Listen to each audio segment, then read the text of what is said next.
welcome back to the Every Closet. My name is Stephanie, and along with my partner Ethan, we are two full-time resellers on places like Poshmark and eBay.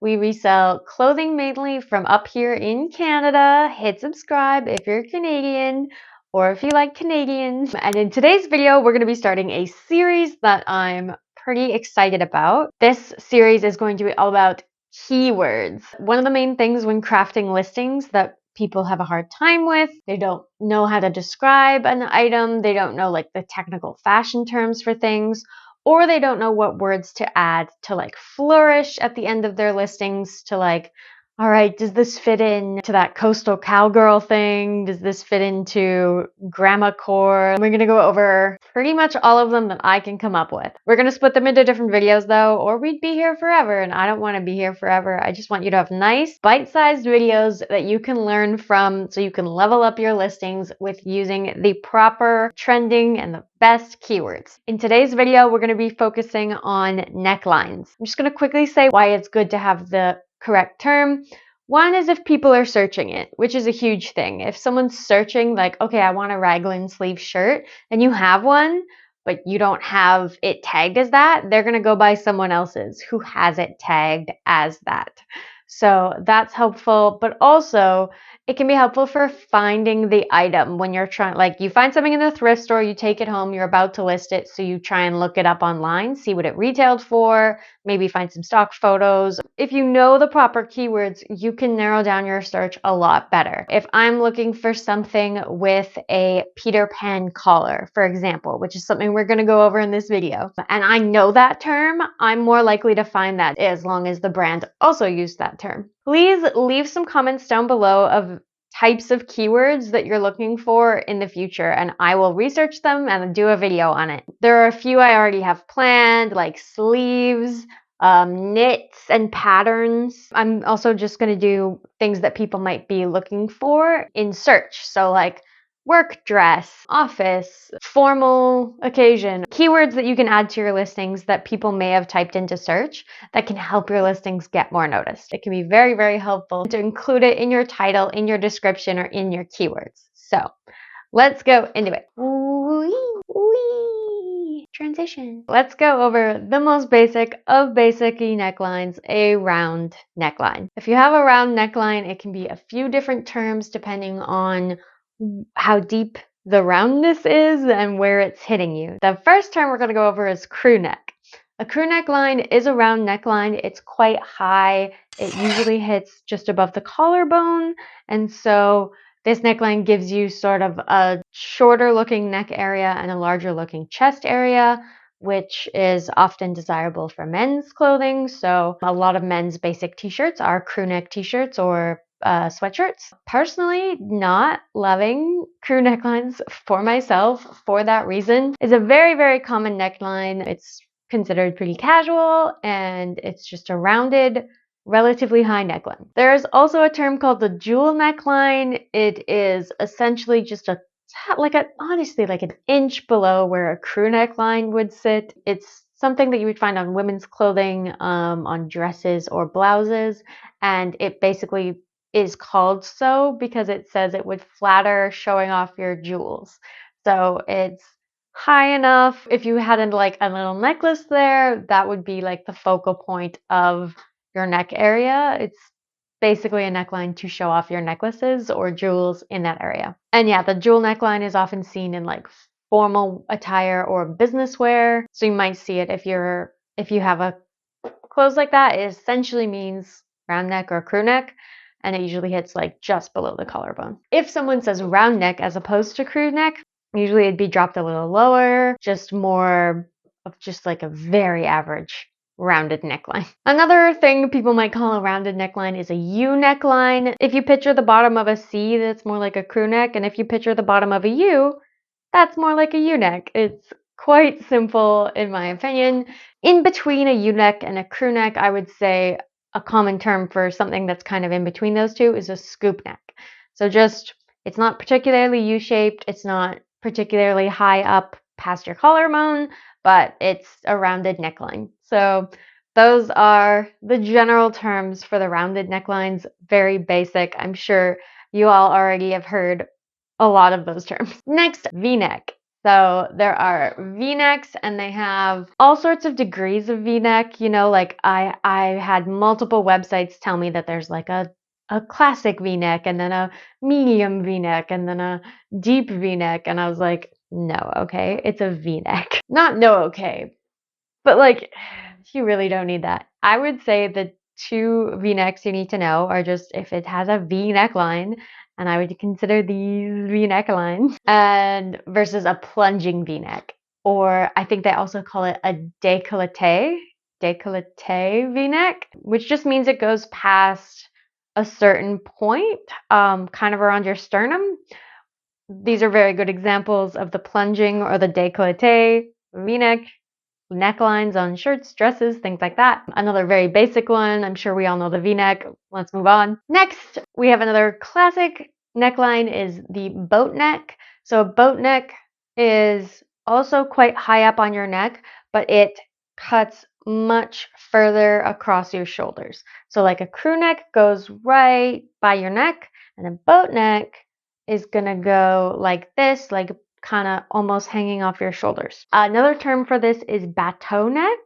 A bateau neck is basically a boat neck. I want you to basically use those terms fairly interchangeably unless you're like a seamstress. And then if you're constructing these, if you're teaching fashion students, there is a difference. But for our purposes as resellers, you might as well use them as synonyms. Another term for a boat neck or a bateau neck is a Sabrina neck, because apparently Audrey Hepburn wore a boat neck dress in the film Sabrina, and so a lot of people also call it Sabrina neck. I just want you to know that if you see it. And you can tag boat neck things as Sabrina neck.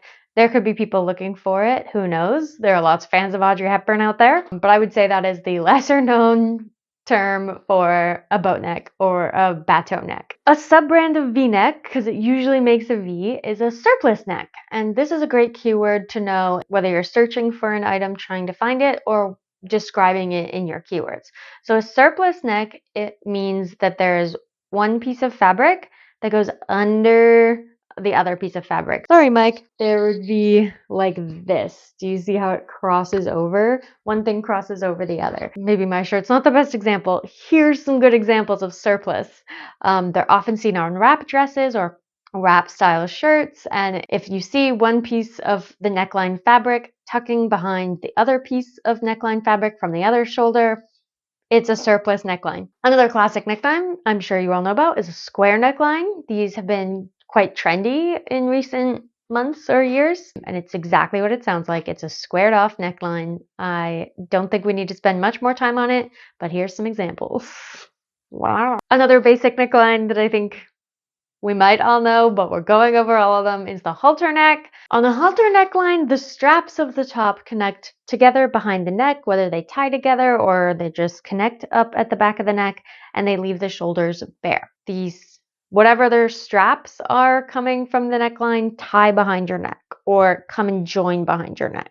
That is what you would call it for if you find an item that has this neckline. Another neckline that we might have all heard of is the sweetheart neckline.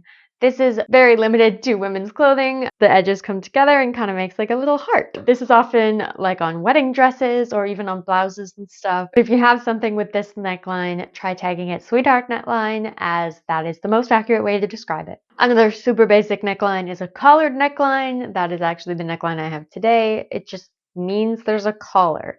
And a collar is a little like folded over piece. It's often seen on like men's polo shirts. It's seen on shirts like this. Anything with a collar counts, and a collar is a little folded over edge right around the neckline. Another type of neckline is the keyhole neckline, and that basically just means that there is a little hole cut out, usually around the center of the neckline. It can be a scoop neck with a keyhole, it can be a V-neck with a keyhole. But yes, the defining feature of the keyhole neckline is that it has a small hole around the center of the chest. Another very basic, I'm sure we all know this, but just in case, is a strapless neckline.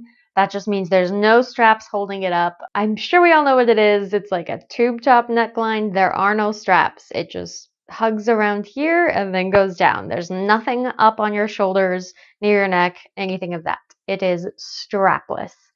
and I just want to mention it to differentiate between strapless and sleeveless. Now, a sleeveless dress or shirt could have straps here. So it can have straps, it just can't have sleeves that go past, your like shoulder. So a sleeveless dress could mean a tank top dress, it could mean a spaghetti strap dress, all of those types of things. But a strapless dress is just that, strapless. Nothing past this-ish area on the top, holding it up. And the last, like super basic, is an asymmetrical neckline. Now, an asymmetrical neckline covers any asymmetrical neckline. So just anything where this side is not the same as this side. But it's also the name given to a lot of one-shoulder items. So a one-shoulder dress, a one-shoulder neckline is often also called an asymmetrical neckline, given it is asymmetrical. I would tag it as both. If I had a one-shoulder dress, I'd tag it as asymmetrical neckline, and I would tag it as a one-shoulder dress or neckline. But if you have some other form of asymmetrical neck, like see one of these-ish here, then that is going to be something that is an asymmetrical neckline that isn't also going to be known as a one shoulder neckline. So does that make sense? Asymmetrical encompasses one shoulder, but one shoulder is its own specific neckline like this, and asymmetrical can look any asymmetrical way, which just means if you cut down the middle, it's not the same on the right and left. Let's go into some of the more obscure or advanced or confusing ones. This is something that gets me and gets my employee all the time, is the difference or the similarities between turtleneck, funnel neck, and mock neck, all of which mean a high neck. But let's go over some technical differences if you want to know. But if I'm being honest, I would also tag most of these things as all of them. Like I would put, for all my turtleneck sweaters, I also add mock neck and funnel neck if it's even slightly applicable. And I would also add turtleneck to something that was a mock neck or a funnel neck, but let's just go over the differences because it can be helpful. Okay, so the classic turtleneck is the basic. It's the term that kind of covers all of the other terms, and it means that the neck line comes up very high with the fabric and can fold over itself as well, though it doesn't have to.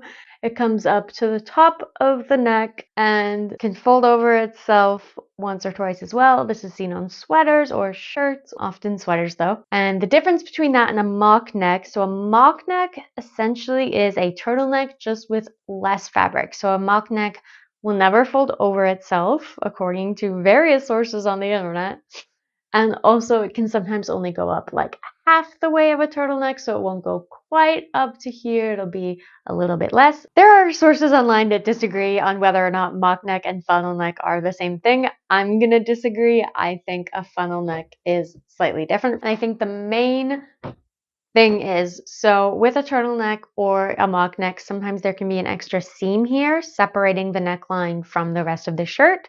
I would say a funnel neck, by definition, in all the research I did, continues from the rest of the garment. So there's no seams separating it. It's the funnel neck keeps going from the body of the shirt or sweater or whatever it is. If this is the bottom of the funnel neck, this part of your neck, then the other part of the funnel neck, the top, would be wider than that. A lot of people are saying there are mock neck sweaters, but it just says the top of the collar is a little wider than the bottom of the collar, just like a funnel. Additionally, the collar on a funnel neck is an extension of the sweater rather than a separate piece being sewn on. So I think those are the very two classic things that makes it a funnel neck as opposed to just a turtleneck or even just a mock neck. Another type of neckline that looks a lot like turtleneck but is a bit different is a cowl neck sweater.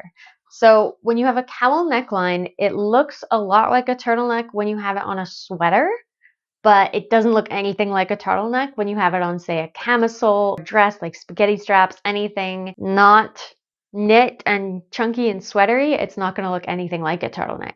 So a cowl neckline basically just means there's extra fabric around the neck than there had to be, leaving some of it draping. It can be folded over or it cannot be folded over. It just means there's like draping extra fabric. It's just like lots and lots of fabric, more than they needed. slouchy, kind of like a casual, like a, oh, I'm so cozy, I'm wrapped in a blanket look. Cowl necks also include a draped neckline on non-sweaters. So here's what it would look like on, say, a dress or a camisole. It's very common in camisoles or other things like that. And that just, again, it just means there's extra fabric at the neckline. It's bunched, it's draping, it's extra fabric is the defining feature of a cowl neck. I'm bringing it up around turtlenecks because the sweater ones kind of look like turtlenecks. But if it's not on a sweater, it looks completely different. And you're like, how are both of these things a cowl neck? They look so different. Extra fabric. That's the thing. Now for some terms that we might not know. So the next term is an illusion neckline. If you don't know, this is a great one. It's super, super common. And essentially an illusion neckline means between the bottom of the neckline and the top, wherever it is, there is something sheer and see-through between that. An illusion neckline is what we would call it if they had lace at most of the neckline or crochet or things like that. It can be bedazzled, it can be plain. All of those are illusion necklines, and the implication being, it has the illusion of having an exposed neckline while still being like covered up. They can come in various forms, but the defining feature is there's a sheer panel of fabric from the base of the neckline up to wherever it ends. Another neckline super common is just an off-the-shoulder neckline. The difference between this and a one shoulder is obviously there's now no shoulders. The difference between this and strapless is, yes, there's nothing above this line, but something does go onto the arms. So on a strapless dress, there'd be no fabric on the arms, versus on an off-the-shoulder neckline, there is fabric on the arms. It just starts below the shoulder. And the difference between this and a boat neck or a bateau neck is that it's just going to start lower. So the bateau neck is wide and it looks almost like an off-the-shoulder dress, but it does rest on the shoulders, versus an off-the-shoulder neckline or a dress or a shirt is going to completely come off the shoulders and just have a nice straightish line across here. There's fabric on the sleeves, there's fabric below. Another version of an off-the-shoulder dress is a Bardot neckline. It is, again, an off-the-shoulder neckline. The thing that makes it more of a Bardot neckline, I think it was after some famous person who wore it, is it comes kind of more to a point in the middle. So it kind of goes on like this sort of angle and still ends off the shoulders. Now let's go over some very obscure necklines that it can just be extremely useful to know when you're tagging it. They're more unique, they have specific names, and let's get into them. So this one is a type of collar. It's the Peter Pan collar. And what differentiates this from other collars is that it has rounded edges. It can meet in the middle, it can have a space between the two. It's kind of Victorian looking or something like that. I believe it is also called a Claudine collar. So if you see that term, that is what they're referring to. But I would say most people would call it a Peter Pan collar. Next is a notched collar. So this is just what it sounds like. It's a regular collar, but there's a little notch taken out of it, or it kind of makes a zigzag on either side. Just another thing that you can call collars when you're looking up stuff or when you're tagging your items. There is another collar. It is mostly known as a mandarin collar, although it is also called a standing collar, a band collar, or a choker collar. It has a lot of names, but essentially what it is, something you could think of it as if you're from North America, like me, you could think of it as a intentionally popped collar. So it just means that there's no fold over to this collar. It has a collar, but it does not fold back over itself. So it's a separate piece of fabric. It goes around the neck as per collars do, but it stands upright and does not come back down. Another type of collar is the same as other collars. The difference is it's made of a different type of fabric than the rest of the garment. So often that fabric is lace. So it's a fold over on the top of the garment, but it is a different fabric. So here's some really good examples of a Bertha collar. Never in a million years would I have known this if I wasn't researching neckline things. Usually it is flat and kind of rounded all over, and it is much more common on women's clothing. I think it might be only on women's clothing, but it's definitely much more common, if not only on women's clothing. Lastly, I'm sure there's like a billion more, but lastly that I found, there's a sailor's collar. So a sailor's collar, the defining feature of it is that in the back, it is squared off, and then in the front, it's pointed to points on either side, very diagonal points here, and then in the back it's more squared off. Another type of neckline is a Queen Anne neckline. The defining feature of a Queen Anne neckline is actually the back of the neckline. So often you'll see it as like kind of a sweetheart neck down here, and then the sides come in like this, like on an upward diagonal, and when they go around the back, there's almost a collar-like thing, but it's only around the back. So here's some examples. It's often seen on wedding dresses and things like that. And the defining feature is that it has like a raised up back of the neck, and then it can come into a V-neck or a sweetheart neck or a scoop neck, but often you see it in that kind of diagonal coming in this way, and then sweetheart neck is like a very classic Queen Anne color. Another type of neckline that I've seen before many times but never knew the name of is a Grecian neckline. I think it's pronounced Grecian. And I believe that's because of the ancient Greek kind of inspiration of it. But anyway, the neckline comes in towards your collarbone and then goes out to go around your neck. So it has a very clear, like almost hourglass shape to it. The defining feature is that it comes in around here and then goes back out around your neck. Another type of neckline is a split neckline. And so that's what anything is called when it's just like any shape of neckline and it's got a split in the middle. So it's not quite a keyhole because it doesn't form a full circle. It doesn't form a hole. It just has a notch. You would also call this a notched neckline. So you can have a split sweetheart neckline. You can have a split crew neckline. It just means that around the center of the chest, there is a little cutout or notch. And another term for that then would be notched neckline. So notch crew neck, notch sweetheart neck, etc. Another type of neckline we haven't talked about yet is a tie front neckline. Although this is quite obvious, it just ties in the front. If the tie front comes to a bow, you can also call this a bow neckline. Both of those will work. Another type of neckline is a gathered neckline, and I hope I don't butcher the definition of this, but it means there's something that was put in the neckline, like an elastic band usually, or just some sort of band or a casing or a drawstring that gathers the extra fabric of the neckline together. So they come together in little gathers or pleats or ruching, you could call it. This is what a gathered neckline looks like, and hopefully that makes sense. Another type of neckline is a diamond neckline. That is exactly what it sounds like. It's essentially if you put a little diamond right here on your chest, that is the shape of it. So it comes in around here, it goes out towards the sides of your shoulders, and then it comes back in around your chest, middle of chest area. Me trying to explain pictures and words has been a fun experiment. Another version or another type of a squared neckline is called a Florentine neckline. It is basically just another square neckline. The difference is, or what makes it a Florentine neckline, is that the angle of the square isn't quite squared off. So you have square coming along here, but on either side you have kind of more like a trapezoid shape. So instead of it being completely straight up and down around this line, these lines here, it goes out a little. So like that's actually a bit of a wrist stretch, but it's making this shape, and then the bottom is squared off. Another type of neckline term is a banded neckline. Essentially what this means is it can be basically any shape of neckline. What the difference is a banded neckline has a separate piece of fabric along the edges, the inner edges of the neckline.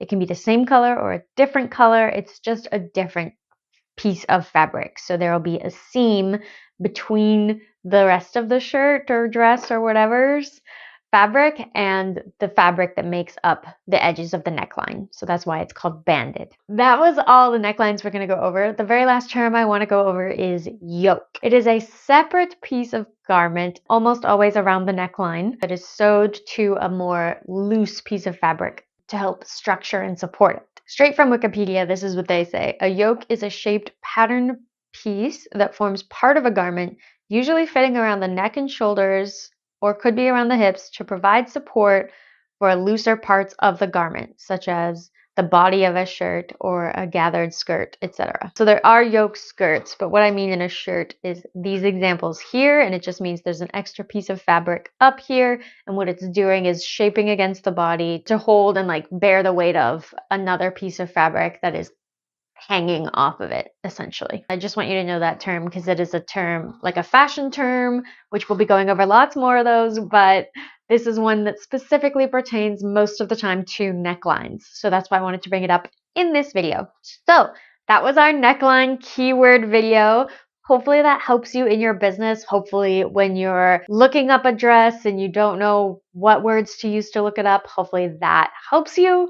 And hopefully, definitely it helps you pick some keywords to put in your titles, in your description, in your keywords. So I hope you learned something new. If you learned at least one new keyword today, please hit like down below. Definitely also leave in the comments any neckline that I missed, because I know there's more. So leave in the comments if you have additional neckline keywords that I missed. There are probably hundreds. So leave those in the comments and also comment what other types of keywords you might want to see in this keyword series that I'm calling Keyword Academy. We have some more of these planned and they'll be coming out and hopefully helping us all construct better, more keyword heavy listings. Because, you know, as a lot of resellers say, and they're not wrong, keywords are key. So let's do it. See you guys.